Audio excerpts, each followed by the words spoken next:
Audio Jungle.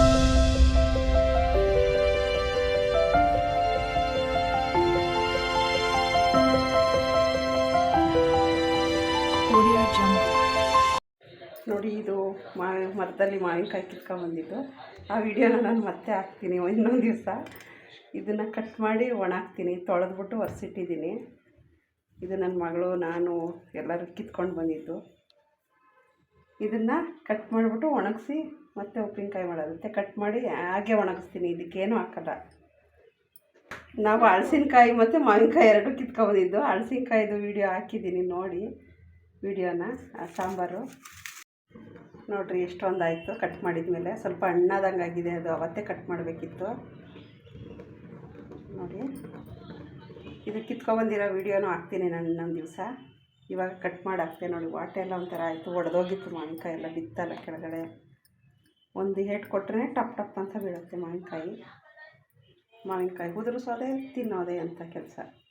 ಹಣ್ಣಾಗಿದ್ರೆ ತುಂಬಾ ಹುಳಿ, ಹಣ್ಣಾಗಿದ್ರೆ ತುಂಬಾ ಸಿಹಿ, ಆ ಥರ ಮಾವಿನಕಾಯಿ. ಹುಳಿ ಮಾವಿನಕಾಯಿ ಇದು ಚಿಕ್ಕ ಚಿಕ್ಕದು, ಗೊತ್ತಿರುತ್ತಲ್ಲ ನಿಮಗೆ, ಹಳ್ಳಿ ಕಡೆ ಎಲ್ಲ ತುಂಬಾ ಇರುತ್ತೆ. ಈ ಸಲ ತುಂಬಾ ಮಾವಿನಕಾಯಿ ಬಿಟ್ಟಿದೆ ಎಲ್ಲ ಕಡೆನೂ. ಹಣ್ಣುಗಳಂತೂ ತುಂಬಾ ತಿನ್ಬೋದು, ಕಮ್ಮಿ ರೇಟ್ ಆದರೆ. ಜಾಸ್ತಿ ರೇಟ್ ಆದರೆ ತಿನ್ನೋಕ್ಕಾಗಲ್ಲ. ಮತ್ತು ಪೌಡ್ರ್ ಹಾಕಿದ್ರೆ ಅಂತಲೂ ಭಯ ಆಗುತ್ತೆ. ಮಳೆಗಾಲ ಬಂದರೆ ಮಾವಿನಕಾಯಿ ಎಲ್ಲ ತಿನ್ನೋ ಟೈಮ್ ಬಂದರೆ ನೋಡಿ, ಶೀತ ಕೆಮ್ಮು ಏನೇನೋ ಆಗ್ತಾಯಿರುತ್ತೆ, ಗಂಟಲು ಒಂಥರ. ಪೌಡ್ರ್ ಹಾಕಿ ದಯವಿಟ್ಟು ಹಣ್ಣು ಮಾಡಬೇಡಿ. ಹಾಗೆ ನ್ಯಾಚುರಲ್ ಹಣ್ಣು ಮಾಡಿ. ಹುಳ ಬಂದರೂ ಪರವಾಗಿಲ್ಲ, ಹುಳನ ತೆಗೆದು ತಿನ್ಬೋದು.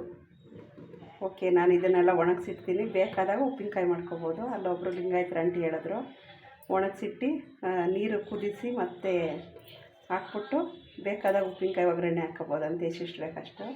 ಇದು ಒಣಗಿಸಿದ್ರೆ ಸ್ವಲ್ಪನೇ ಆಗೋದು. ಎಷ್ಟಿತ್ತು ಅಂದರೆ 3, 6, 7, 8 ಇತ್ತು ಮಾವಿನಕಾಯಿ. ಒಂದು ಇಟ್ಟಿದ್ದೀನಿ ನಾನು ಚಿತ್ರಾನ್ನ ಮಾಡೋದಕ್ಕೆ ಯಾವಾಗಾದರೂ, ಹುಳಿ ಮಾವಿನಕಾಯಿ. ಇಲ್ಲಾಂದರೆ ಚಟ್ನಿನೂ ಕೂಡ ಮಾಡ್ಕೊಬೋದು. ಇದನ್ನು ಒಣಗಿಸ್ತೀನಿ, ಒಣಗಿಸಿದ ಮೇಲೆ ತೋರಿಸ್ತೀನಂತೆ ಯಾವಾಗಾದರೂ. ಈ ವಿಡಿಯೋನ ಇಷ್ಟೇ ಹಾಕ್ತೀನಿ, ಫುಲ್ಲು ನೋಡಿ. ನೀವು ಈ ಥರ ಮಾವಿನಕಾಯಿ ಮನೇಲಿದ್ದರೆ ಒಣಗಿಸಿ ಇಟ್ಕೊಳ್ಳಿ ಬಿಸಿಲಲ್ಲಿ. ಯಾವಾಗ ಬೇಕಾದಾಗ ಉಪ್ಪಿನಕಾಯಿ ಮಾಡ್ಕೊಳ್ಳಿ. ಇದಕ್ಕೆ ಯಾವುದೇ ಉಪ್ಪು ಏನೂ ಹಾಕೋಂಗಿಲ್ಲ, ಬರೀ ಸಾದಾ ಮಾವಿನಕಾಯಿನೇ ಒಣಗಿಸಿ ಇಟ್ಟೋದು. ಬೇರೆ ಕಡೆ ಎಲ್ಲ ಈ ಥರ ಮಾಡ್ತಾರಂತೆ, ಲಿಂಗಾಯತರುಗಳು ಎಲ್ಲ ಮಾಡ್ತಾರೆ. ನಮ್ಮೂರ ಕಡೆ ಎಲ್ಲ ಒಣಗಿಸಿಟ್ಟಲ್ಲ, ಉಪ್ಪಿನಕಾಯಿ ಮಾಡಿ ಇಟ್ಕೋತಾರೆ.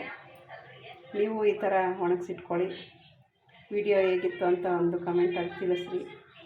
ಮಾವಿನಕಾಯಿ ಎಲ್ಲಿ ಕಿತ್ಕೊಬಂದಿದ್ದು ಅಂತ ನೆಕ್ಸ್ಟ್ ವೀಡಿಯೋದಲ್ಲಿ ಹಾಕ್ತೀನಿ. ಓಕೆ, ಬಾಯ್ ಬಾಯ್ ಎಲ್ಲರಿಗೂ.